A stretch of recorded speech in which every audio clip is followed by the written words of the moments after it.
Call to Joy. Christ's Radical Charter for a New Way to Live by Don Jacobsen.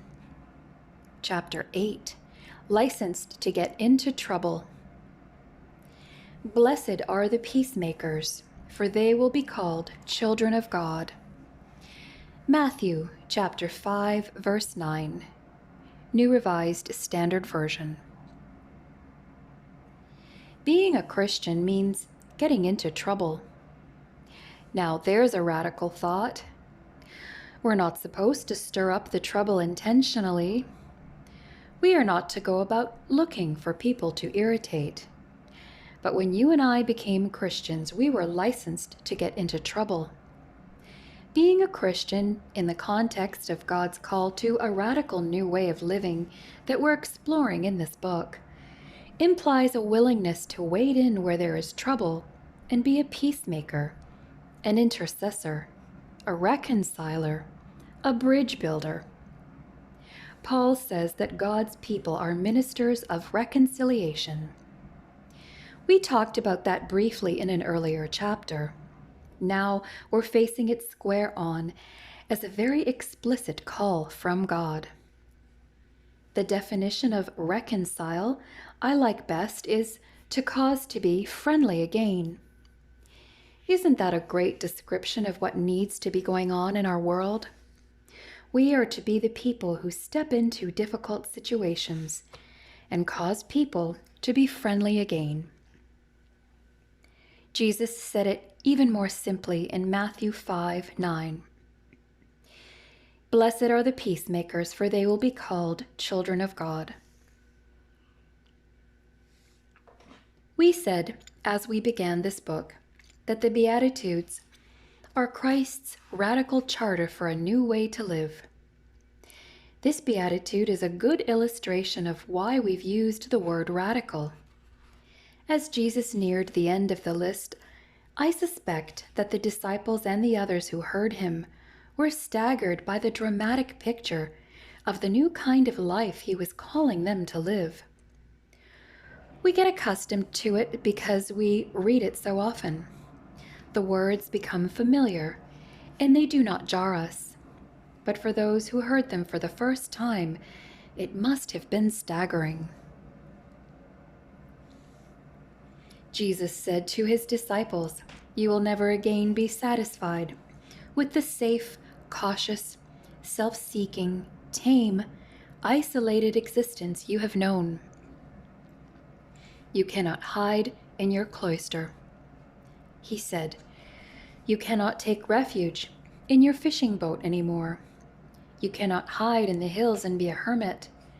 You cannot sit any longer in your tax gatherer's booth with complacency. I have stood you at attention, aimed you at the center of the world's need, and said, 'Forward march.' I can almost hear the marching music." A ministry of reconciliation. Let's make sure this one thing is clear. Jesus does not expect us all to make great fortunes in this life. He does not expect us all to make a great name for ourselves. He does not expect us all to make a great splash in history or a great earth-shattering discovery. But he does expect us all to make peace. He expects us to enlist in this ministry of reconciliation. As is the case with other of the Beatitudes we've looked at, there is a dissonance here.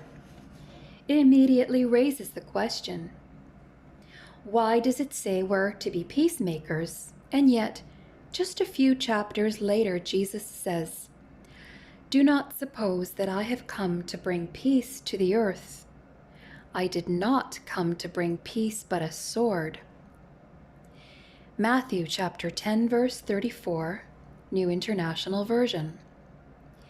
How can he in chapter 5 commend his disciples for being peacemakers, yet say in chapter 10, "I didn't come to bring peace"? How do you make those two images fit? I would like to suggest that Jesus came to bring a sword to those things that ought not to be together, and to bring peace and reconciliation to those things which ought not to be apart. Jesus came to drive a sword between truth and error, but he came to bring peace between husbands and wives. Jesus came to bring a sword between integrity and compromise, but he came to bring peace between the generations. Jesus came to drive a sword between love and lust, because they are so different. But he came to bring peace among all races. Jesus came to drive a sword between sin and righteousness, but he came to bring peace between the human family and God.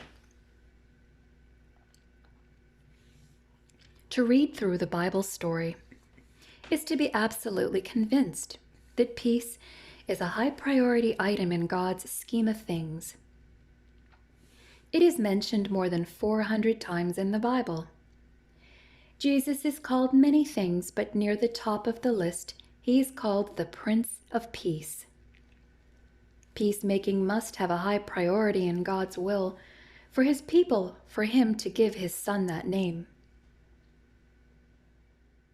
Let's talk about the need for peace. First of all, in our homes. Would you describe your home as a peaceful place? Maybe we ought to define it by contrast. We're talking about peace, not just about truce. Look at the history of our world and the way the nations have so seldom been at peace with each other. Someone has said that peace is simply the brief lull when everybody stops to reload. That kind of peace exists in some homes too, just like the little interval when people stop to reload. That's why someone has said that most of what goes under the guise of listening in family arguments is really only standing in line to talk. Presenting the Elijah message. In the last chapter of the last book of the Old Testament is a most fascinating prophecy, the final one, before the New Testament story begins. Behold, I will send you Elijah the prophet before the great and terrible day of the Lord comes. Malachi, chapter 4, verse 5, Revised Standard Version. You probably know about the Elijah message. Elijah came to the land of Israel at a time of great compromise and rebellion. God gave Elijah a message to proclaim that was to bring men and women back to the worship of the true God in the right way on the right day. Elijah was God's instrument of dramatic reform. Please read 1 Kings 18 and 19. But the prophecy in Malachi 4 is that a similar message of reform will be heralded across the world before Christ comes the second time, and that one of the results of that message will be to bring families together. He will turn the hearts of fathers to their children, and the hearts of the children to their fathers. Verse 6, Revised Standard Version. I am blessed to know that our families are that important to God. I'm so thankful for the renewed emphasis on families I am seeing in the church all around the world. Men and women are saying, I believe God wants to change me. My prayer is not, Dear Lord, change my obstreperous husband, or Dear Lord, please help my son to quit what he's doing and behave himself. But rather, Dear Lord, help me to be the kind of person you want me to be, so you can use me to be helpful in the lives of my family. The Elijah message does that. The message that we are to herald in the last days changes families. Have you ever come to a place in your relationship with your children where you have said, I just don't understand my kids. let me share a couple of secrets. They don't understand you either. You didn't understand yourself when you were that age, and they don't understand themselves. But you don't have to understand someone to love them. Several years ago, I clipped a Dear Abby column out of the newspaper. It began with a letter from one of her young readers. Dear Abby, it said, my dad doesn't understand me. My dad thinks I'm... and so on and so forth. And the writer went on to describe the breach between himself and his dad.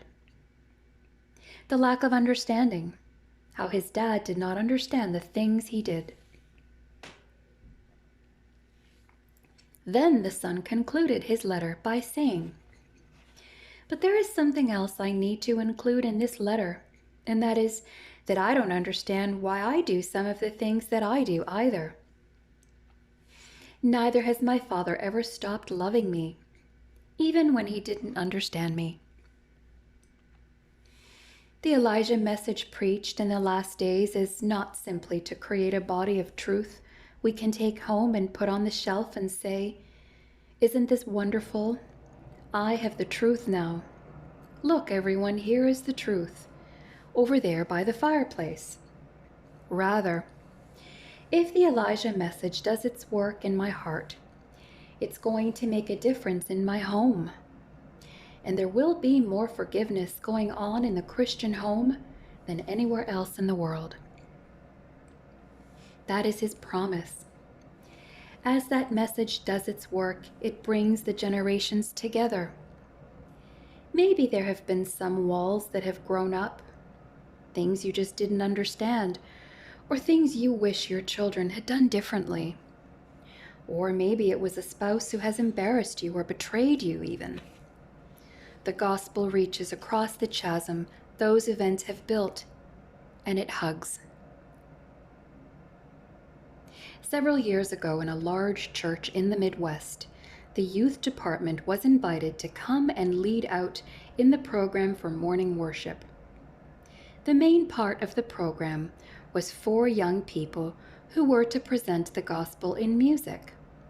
They made several mistakes, one of which was to bring a bass guitar. Bass guitars really make some folks nervous. The young people themselves had written the songs they sang, 1 or 2 of which stretched the coping skills of that conservative congregation, as you might imagine. But one of the songs was over the edge for some of the members. The title was There's a Devil in the Land, and it described rather vividly some of his activities in our world.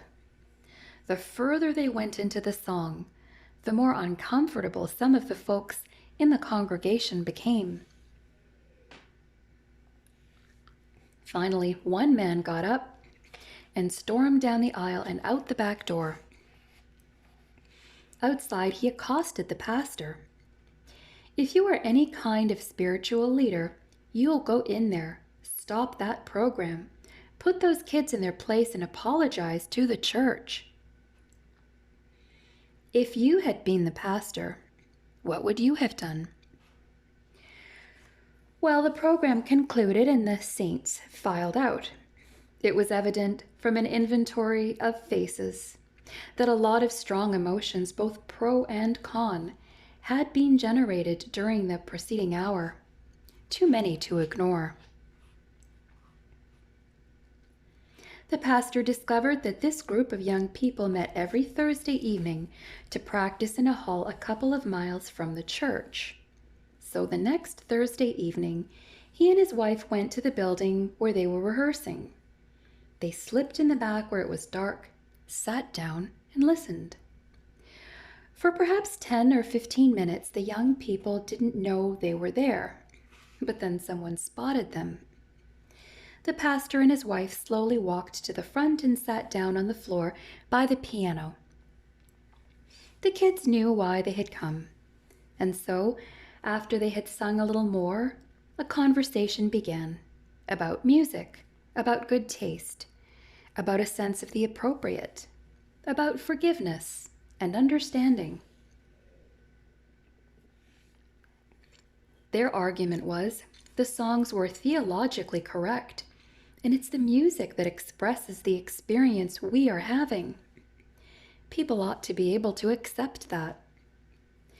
The pastor tried to help them see that if nobody is following, you're not leading.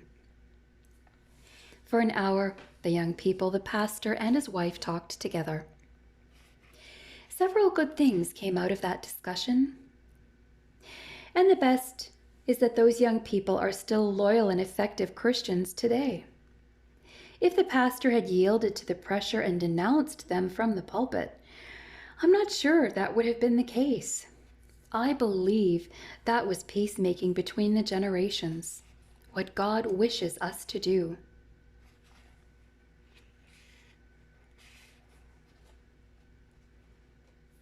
More than mere tolerance, a call to building firm bridges. Let us talk about another aspect of being peacemakers. I can think of no more dramatic way in which sin distorts the human experience than when one person looks with disdain on another for no other reason than the color of the skin. That certainly must say something about the way sin has corrupted the human heart. It must be because we have lost an appreciation of the fatherhood of God that we have lost the sense of family in His world. I'm not just talking about peaceful coexistence here. I am not describing condescending toleration. I am not asking that we simply refrain from contributing to the war. Peace is not just cessation of hostilities.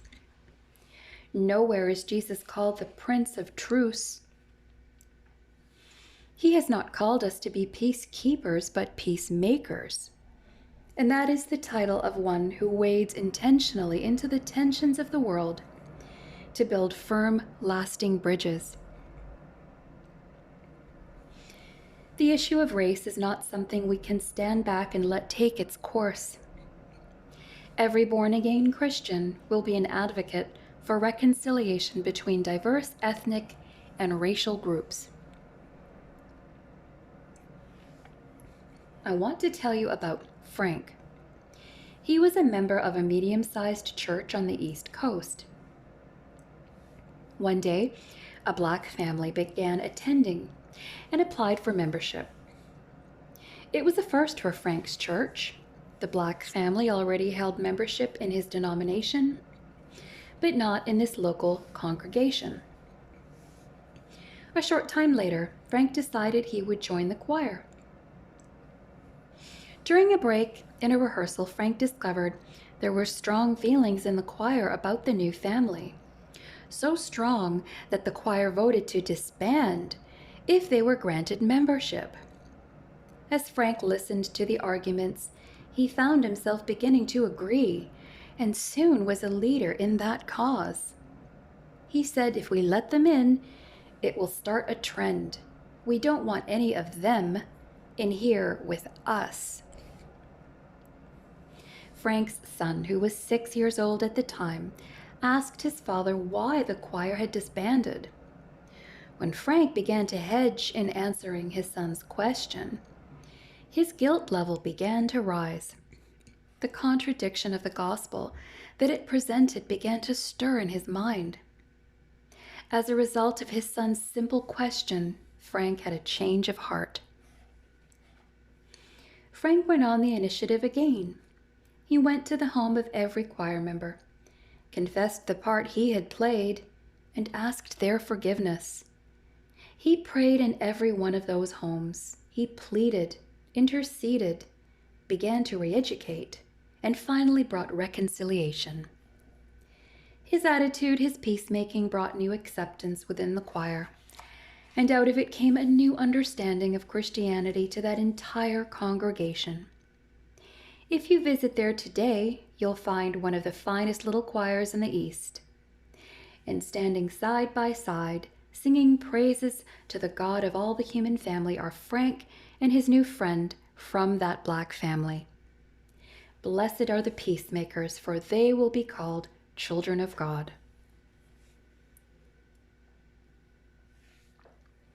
bringing people into peace with God.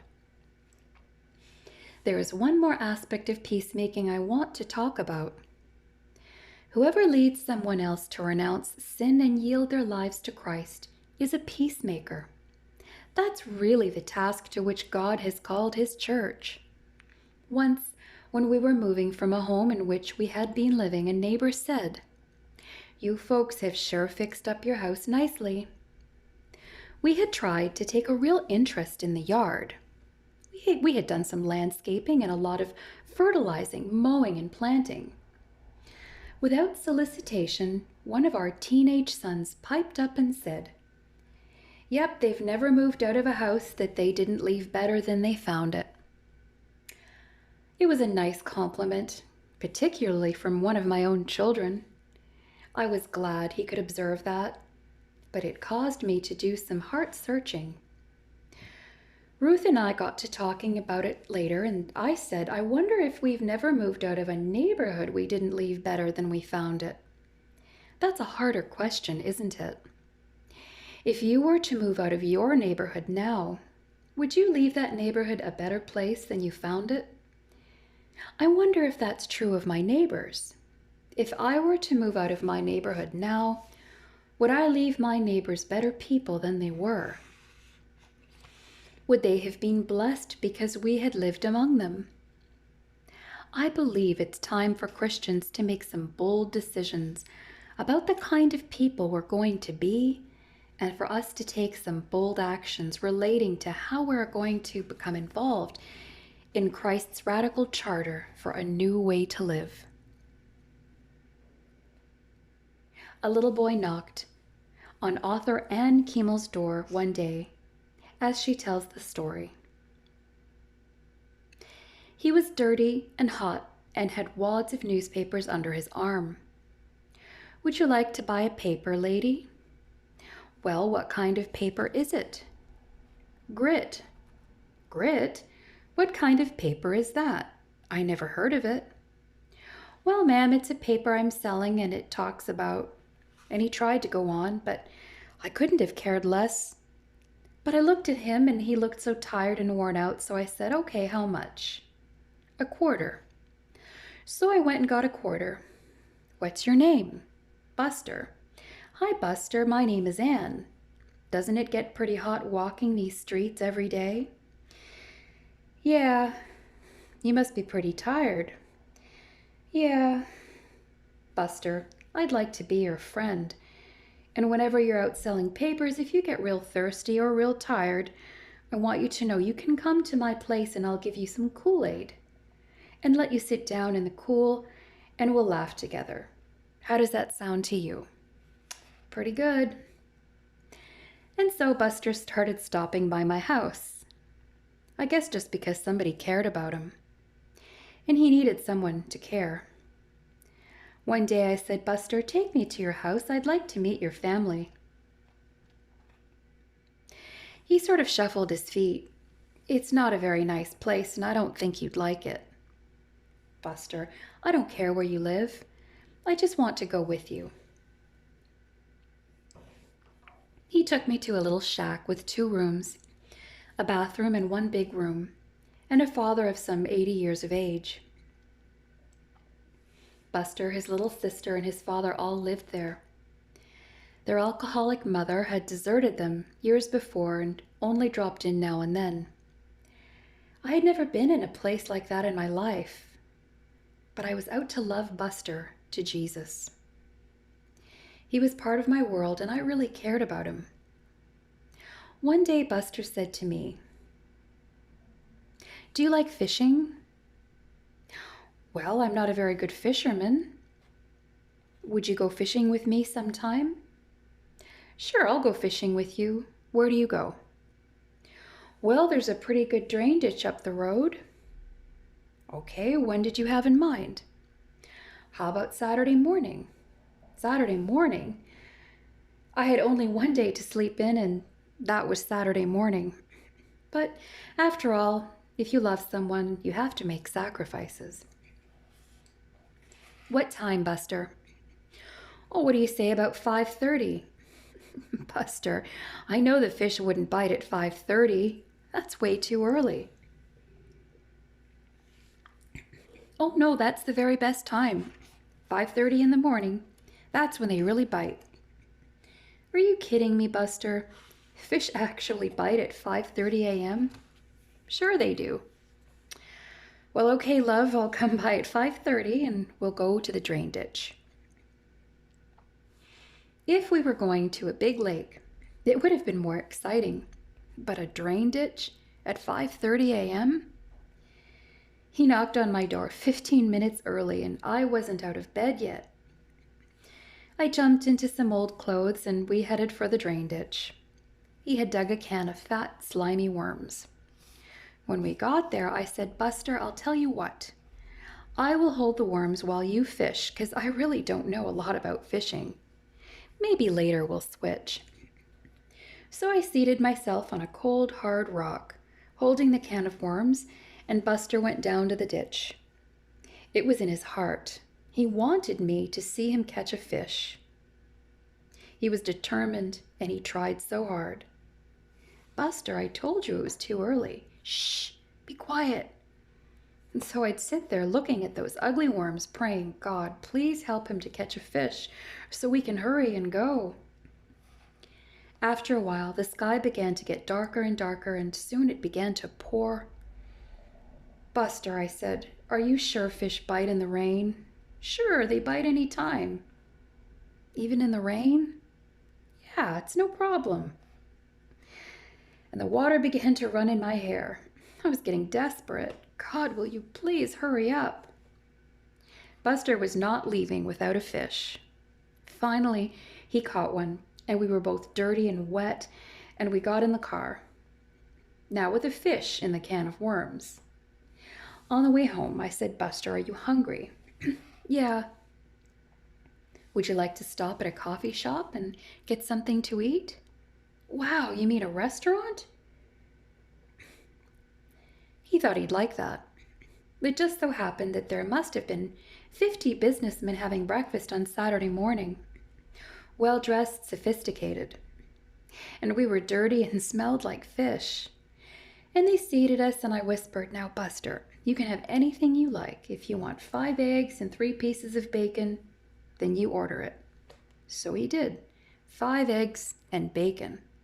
And when the waitress walked away, he whispered, Anne, I never been in a place like this. This must be the best in town. I just loved Buster. Every time the social worker would come to his house, his father would send Buster on his bicycle to me. Go get Anne. I need her down here quick. I made all the family decisions. I decided what they did with their money. I prayed them through the rough times. I told the father what to do in every situation. He began to lean on me as if I were his eldest child. I baked fudge and cookies. I'd laugh with Buster. I'd walk with him. Buster and I cried together. Buster would tell me how embarrassed he was of his house, and every time I dropped him off, my heart ached. Did Buster come to Sunday school? Only about 3 times in 2 years. But you see, I was out to love Buster. Not if he came to Sunday school. Not if he did what I thought he should, just to love him through thick and thin. To love him even after I got him a new suit and he overslept and didn't make it to church. To love him anyway. Buster's in the service now, but I hear from him. He's about to get married. And there's only one person in my life who ever really loved me. And God lives in me because you loved me. Just a simple little thing like loving him brought God into the life of ordinary Buster. A lot of times you tell people God is love, and they laugh. Are you kidding me? Do you see where I live? Did you see my dad beat me last night? God is love? I don't buy it. The only love people in your world will understand is you. God and you loving them. Then they'll believe.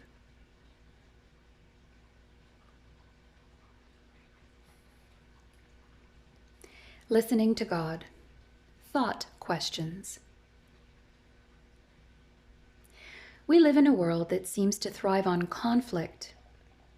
As you interact with that world, what should your priorities be? What is the relationship between being right and being a peacemaker? What should you do when those two seem in conflict? Who should take the initiative in helping to create reconciliation within your family? Parents? Children? Paid counselors? Can we ever expect to understand people of another generation? Do we need to in order to be peacemakers? What could you do to make your church a more intentionally diverse family of believers? What should you do when you hear others make statements or take actions that serve to keep the races at odds with one another? Is there a difference between tolerating differences and becoming an agent for reconciliation?